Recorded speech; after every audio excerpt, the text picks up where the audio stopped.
नमस्कार, न्यूज 21 के special bulletin में आप सभी का स्वागत है। मैं हूं आपके साथ निशा शर्मा। ये स्पेशल खबरों की शुरुआत करते हैं बुरहानपुर से। बुरहानपुर के इंदिरा कॉलोनी पातोड़ा मार्ग स्थित एक केले के खेत में नर चीतल का शव संदिग्ध परिस्थितियों में मिलने से क्षेत्र में हड़कंप मच गया। ग्रामीणों की सूचना पर वन विभाग के डिप्टी रेंजर योगेश सावकारे मौके पर पहुंचे। घटनास्थल का उन्होंने निरीक्षण किया। मृत चीतल को पोस्टमार्टम के लिए रेणुका डिपो भेजा गया है। वहीं पीएम के बाद नियम अनुसार अंतिम संस्कार किया जाएगा। वन विभाग के मुताबिक फिलहाल चीतल की मौत का कारण स्पष्ट नहीं है। पोस्टमार्टम रिपोर्ट आने के बाद ही स्थिति साफ हो सकेगी। वहीं मृत नर चीतल की उम्र लगभग 4 वर्ष बताई जा रही है। बुरहानपुर से विनोद कुमार की रिपोर्ट आप देख रहे हैं।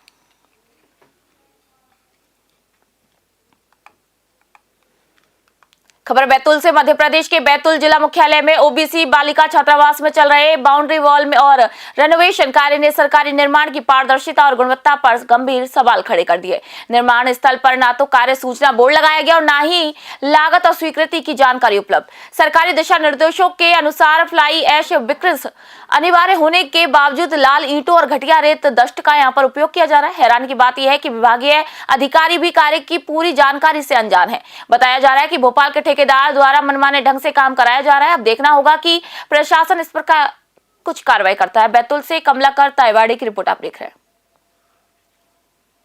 यहाँ छात्रावास है, 50 सीटर बालिका छात्रावास है, पिछड़ा वर्ग का। यहाँ पर मरम्मत और रिनोवेशन का कार्य चल रहा है। शासन स्तर से कार्य प्रारंभ किया गया है। टाइल्स वगैरह लगाई जा रही, खिड़कियों को अच्छा किया जा रहा है और सुविधा की दृष्टि से मेस संचालन की प्लानिंग हुई है। उस मेस संचालन के लिए मेस वाले कक्षों का निर्माण और मरम्मत किया जा रहा है। सर, बाउंड्री वॉल बनवाई जा रही है। हाँ, बाउंड्री वॉल भी निर्मित की जा रही, क्योंकि सुरक्षा की दृष्टि से बाउंड्री वॉल जरूरी है। सर, बाउंड्री वॉल में लाल ईंट का उपयोग हो रहा है। हाँ, टीएस और एएस में लाल ईंट का प्रावधान किया गया है, अतः लाल ईंट ही वहाँ उपयोग हो रही है। सर, शासकीय निर्माण कार्यों में वैसे तो लाल ईंटों को प्रतिबंधित किया गया है, यहाँ पर क्या कारण रहा कि लाल ईंट को अनुमति दी गई? उपलब्धता के आधार पर लाल ईंट, फ्लाई ऐश जो उपलब्धता हो, ठीक है, उसके अनुसार उपयोग किया जाता है। खबर चौराई से। प्रयागराज में जगत गुरु शंकराचार्य अभिमुक्तेश्वरानंद महाराज के साथ हुए दुर्व्यवहार के विरोध में बुधवार को चौराई में आनंद पटेल के नेतृत्व में धरना प्रदर्शन किया गया। प्रदर्शनकारियों ने राज्यपाल के नाम तहसीलदार चौराई को ज्ञापन सौंपते हुए घटना की कड़ी निंदा की और दोषियों पर सख्त कार्रवाई की मांग की। धरना कार्यक्रम में चौराई विधायक चौधरी सुजीत सिंह प्रमुख रूप से मौजूद रहे। उन्होंने शंकराचार्य की पालकी को स्नान के लिए जाने से रोके जाने पर उनके शिष्यों के साथ हुए दुर्व्यवहार को निंदनीय यहाँ पर बताया। साथ ही भाजपा सरकार और नेताओं की चुप्पी पर सवाल भी उठाए से दोहरा चरित्र उन्होंने करार दिया है। आपको बता दें, चौराई से दीपक कुमार साहू की यह विशेष रिपोर्ट आप देख रहे हैं। खबर शिवपुरी से। पिछौर विधायक प्रीतम सिंह लोधी के कथित आपत्तिजनक बयान को लेकर जिले की राजनीति गर्मा गई। विधायक पर माननीय विधायक फूल सिंह बरैया और पूर्व मंत्री केपी सिंह कक्काजू के खिलाफ अभद्र और अपमानजनक भाषा का प्रयोग करने का यहां पर आरोप लगाया गया है। इसे लेकर अनुसूचित जाति, जनजाति, पिछड़ा वर्ग और अल्पसंख्यक समाज के लोगों ने पुलिस अधीक्षक को यहां पर ज्ञापन सौंपकर सख्त कार्रवाई की मांग की है। ज्ञापन में कहा गया कि महिलाओं के खिलाफ अत्याचार के मुद्दों को तोड़ मरोड़ कर पेश कर सत्ता के नशे में बयान दिया गया, जिससे सामाजिक सौहार्द को ठेस पहुंची है। कार्रवाई नहीं होने पर आंदोलन की चेतावनी दी गई। वहीं पुलिस ने ज्ञापन पर संज्ञान लेने की यहां पर बात कही है। शिवपुरी से दिनेश चौधरी की रिपोर्ट आपको बता रहे हैं। खबर चंडीगढ़ से। चंडीगढ़ नगर निगम चुनाव में बीजेपी ने बड़ी जीत दर्ज करते हुए मेयर, सीनियर डिप्टी मेयर तीनों पदों पर कब्जा कर लिया। बीजेपी पार्षद सौरभ जोशी 29वें मेयर चुने गए। वहीं सीनियर डिप्टी मेयर पद पर जसमनप्रीत सिंह और डिप्टी मेयर पद पर सुमन शर्मा को यहां पर जीत मिली है। मेयर चुनाव में बीजेपी को 18 वोट मिले, जबकि कांग्रेस उम्मीदवार को 7 और आम आदमी पार्टी को 11 वोट यहां पर प्राप्त हुए हैं। वोटिंग से पहले की गई पार्षदों ने सौरभ जोशी को बधाई दी और इस जीत में कांग्रेस और आप के संभावित गठबंधन के टूटने से भी बीजेपी को एक बड़ा फायदा मिला। कांग्रेस पार्षदों के सदन से बाहर जाने के बाद बीजेपी की राह यहां पर आसान हो गई। चंडीगढ़ से राजन राय की रिपोर्ट आप देख रहे हैं।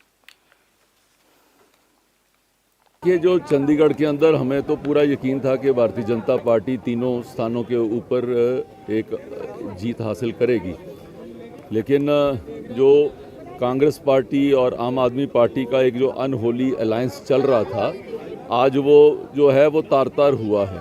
मैं उनसे पूछना चाहता हूं कि जिन लोगों से आपने सपोर्ट लेकर जो मेंबर पार्लियामेंट बने थे, आज आपने उनकी पीठ में छुरा घोंप दिया, आज आपने उनको बीच में ही छोड़ दिया। ये क्या कारण रहे, इसके बारे में बताना चाहिए। अभी बोलते हुए यहाँ पे कांग्रेस के लोगों ने कहा कि जी हम लोग तो 26 की तैयारी कर रहे हैं।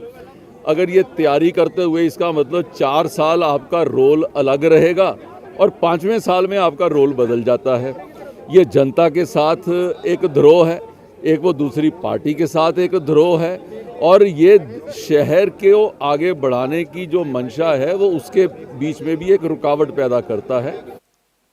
खबर झाबुआ से। झाबुआ शहर की विवेकानंद कॉलोनी में शाम के समय उस समय सनसनी फैल गई जब 15 से 20 हथियारबंद लोगों ने एक परिवार पर जानलेवा हमला कर दिया। पीड़िता पूजा भाभोर के मुताबिक आरोपी गजेंद्र राठौड़ और थावरिया राठौड़ अपने साथियों के साथ लठ, फावड़ा और कुल्हाड़ी लेकर घर पहुंच गए। गाली गलौज के बाद हमला कर दिया। मुकेश भाभोर के सर पर फावड़े से वार कर दिया गया, जिससे कि वो गंभीर रूप से घायल हो गया और जिला अस्पताल में फिलहाल भर्ती है। आरोप है कि हमलावरों ने महिलाओं से अभद्रता की, नाबालिग बच्ची से छेड़छाड़ का प्रयास किया और बुजुर्ग महिला को जमीन पर पटक दिया।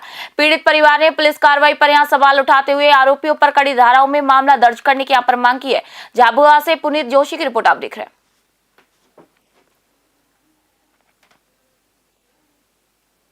झाबुआ से एक और खबर आपको बता रहे हैं। झाबुआ के थांदला में एक सनसनीखेज घटना सामने आई, जहां पर नाबालिग पत्नी ने अपने पति कैलाश की हत्या कर दी। विवाद की जड़ थी शादी में नाचना और इंस्टाग्राम रील बनाने का विवाद। जी हां, पुलिस जांच में पता चला कि पत्नी ने यूट्यूब पर खोजकर गला दबाने की पहले तकनीक सीखी और सोते हुए पति का यहां पर गला दबाकर उसकी हत्या कर दी। पोस्टमार्टम रिपोर्ट में मौत की पुष्टि की गई है। थांदला पुलिस और साइबर सेल ने 24 घंटे में मामले का खुलासा किया। आरोपी पत्नी को पुलिस अभिरक्षा में लिया गया है। घटना समाज के लिए चेतावनी है कि सोशल मीडिया का नशा रिश्तों और संवेदनाओं को प्रभावित कर रहा है। झाबुआ से पुनीत जोशी की रिपोर्ट आप देख रहे हैं। थांदला पुलिस ने एक अंधे कत्ल का पर्दाफाश किया है। इसमें कल 28 जनवरी को लगभग 12 बजे हमको डायल 100 पर सूचना प्राप्त हुई थी कि एक व्यक्ति है, कैलाश पिता रायचंद माल, 25 वर्षीय लड़का है, उसकी डेड बॉडी उसी के घर में मिली है, प्राप्त हुई है। तो घर वाले बहुत पैनिक हो गए थे और उसके बाद में उन्होंने पुलिस को सूचना दी। पुलिस में एसडीओपी और थाना प्रभारी, थांदला चौकी प्रभारी सब लोग वहाँ पे पहुँचे। कोई भी चश्मदीद गवाह नहीं था, तो बहुत ही संवेदनशील ये घटना हो गई थी कि किस तरह से किसने इसकी हत्या की है, कि क्या कारण है। पोस्टमार्टम प्राप्त किया गया, पोस्टमार्टम रिपोर्ट प्राप्त की गई। उसमें ये संज्ञान में आया कि इसकी गला दबाकर किसी ने हत्या की है। क्योंकि ये चुनौतीपूर्ण मर्डर था हमारे सामने, फिर उसमें साइबर की टीम और एक अन्य टीम हमने लगाई। थांदला बुरहानपुर में सड़क सुरक्षा महाअभियान के तहत पुलिस ने सिंधी बस्ती चौराहे पर वाहन चालकों को हेलमेट वितरित किए और नियम पालन करने वाले चालकों को पुष्प देकर सम्मानित किया। अभियान के तहत लालबाग हाई स्कूल और संदीपनी शासकीय उच्चतर माध्यमिक विद्यालय में छात्र छात्राओं को यहां पर यातायात नियम और सड़क सुरक्षा के महत्व के बारे में जागरूक किया गया। शिव बाबा मेले में आए श्रद्धालुओं को पंपलेट वितरित किए गए और सुरक्षा के संदेश दिए गए। अभियान पुलिस अधीक्षक देवेंद्र पाटीदार के निर्देशन में अतिरिक्त पुलिस अधीक्षक अंतर सिंह कनेश और नगर पुलिस अधीक्षक गौरव पाटिल के मार्गदर्शन में सफलतापूर्वक आयोजित किया गया। बुरहानपुर से विनोद कुमार की रिपोर्ट आप देख रहे हैं।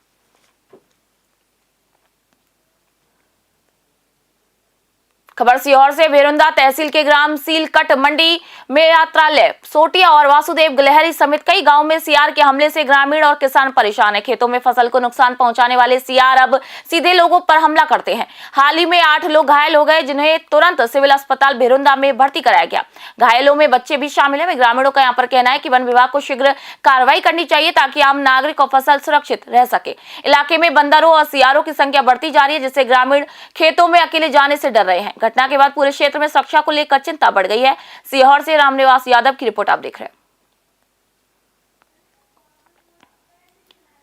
इसमें मेरे मेडिकल ऑफिसर द्वारा और मेरे स्वयं के जांच करने में मैंने ये पाया है कि इसमें लगभग 8 व्यक्ति हैं, जिसमें कुछ महिलाएं, कुछ पुरुष हैं, कुछ छोटे बच्चे हैं।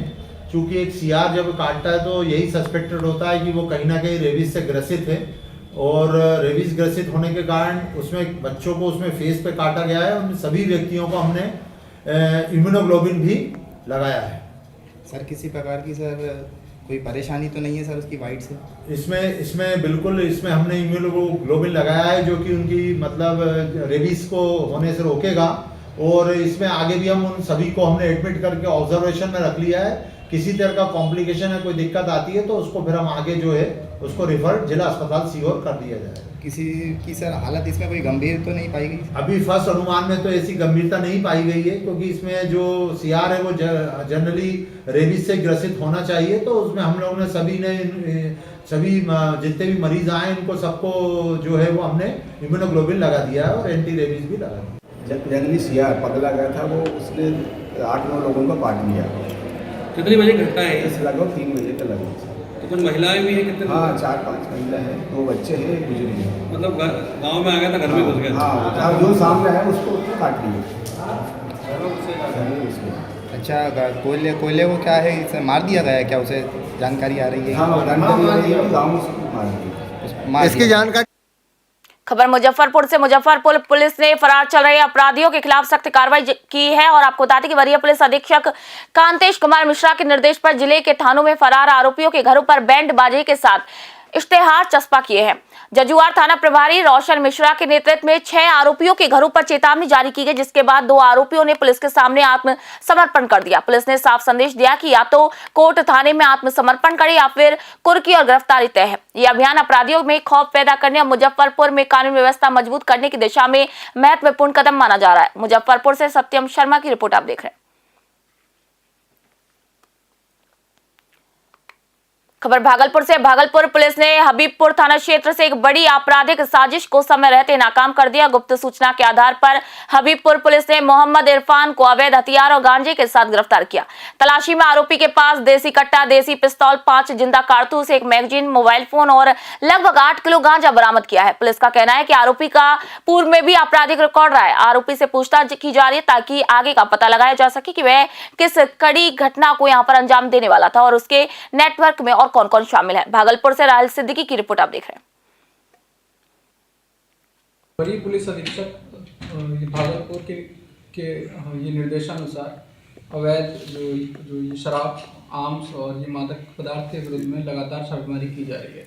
इसी क्रम में दिनांक 27/1/2026 को जो ये हबीबपुर थाना को सूचना प्राप्त हुई कि एक जो बद्रे आलमपुर में, जो कि हबीबपुर थाना अंतर्गत आता है, वहाँ एक अपराधकर्मी है जो कि किसी साजिश के तहत मतलब एक ये अपराध करने के लिए जमा हुआ है। तो ये इस सूचना का सत्यापन किया गया और इसमें फिर एक विशेष टीम का गठन किया गया और फिर वहाँ जो ये बद्रे आलमपुर में वहाँ ये रेड किया गया।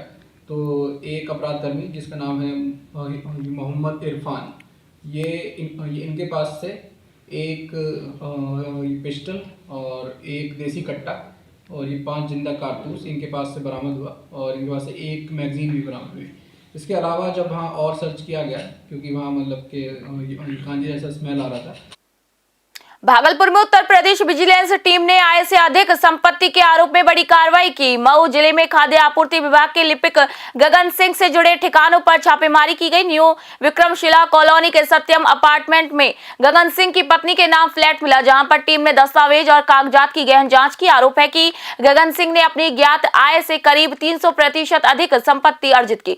जानकारी के मुताबिक गगन सिंह मूल रूप से बिहार के बांका जिले के गुलनी कुसहा गाँव के निवासी है। विजिलेंस टीम ने बांका और देवघर में भी छापेमारी की। वहीं भागलपुर स्थित फ्लैट में किराएदारों से पूछताछ की गई।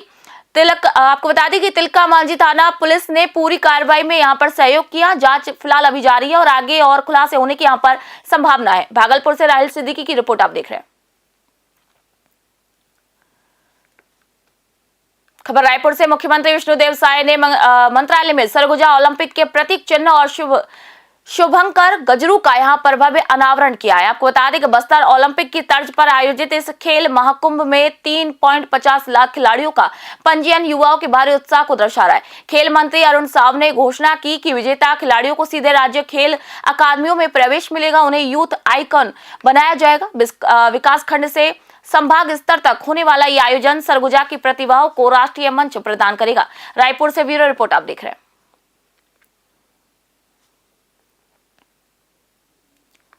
रायपुर से खबर। राज्यपाल रमेन डेका ने इंदिरा कला संगीत विश्वविद्यालय के दीक्षांत समारोह में शिरकत की। इस दौरान उन्होंने 5 विद्वानों को डी लिट और 232 विद्यार्थियों को स्वर्ण पदक से नवाजा। राज्यपाल ने विश्वविद्यालय का नाम बदलकर राजकुमारी इंदिरा सिंह कला संगीत विश्वविद्यालय करने की बड़ी घोषणा की। उन्होंने कहा कि कला और संस्कृति समाज को संविधानहीनता से बचाकर राष्ट्र निर्माण में योगदान देती है। कार्यक्रम में उच्च शिक्षा मंत्री टंकराम वर्मा सहित कई लोग यहां पर मौजूद रहे, जहां प्राचीन शारदा देवी सिंह बावली का भी अनावरण किया गया। रायपुर से ब्यूरो रिपोर्ट आप देख रहे हैं।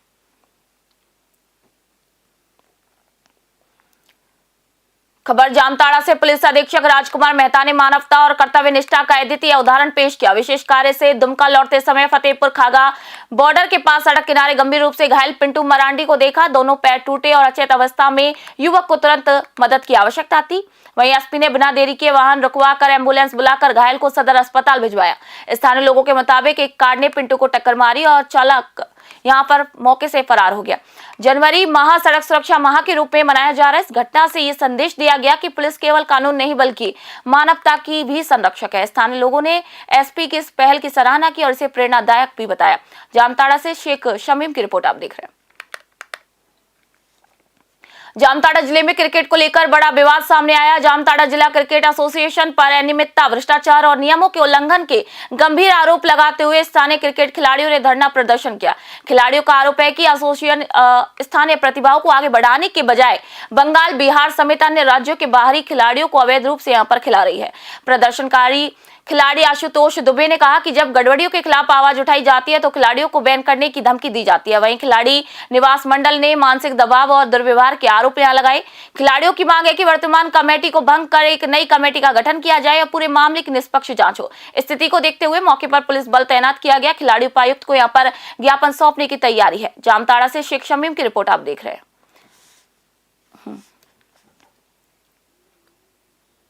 स्पेशल बुलेटिन में फिलहाल इतना ही। देश दुनिया खबरों के लिए देखते रहिए न्यूज़ 21। मैं निशा शर्मा फिलहाल आप सभी से इजाजत चाहती हूँ।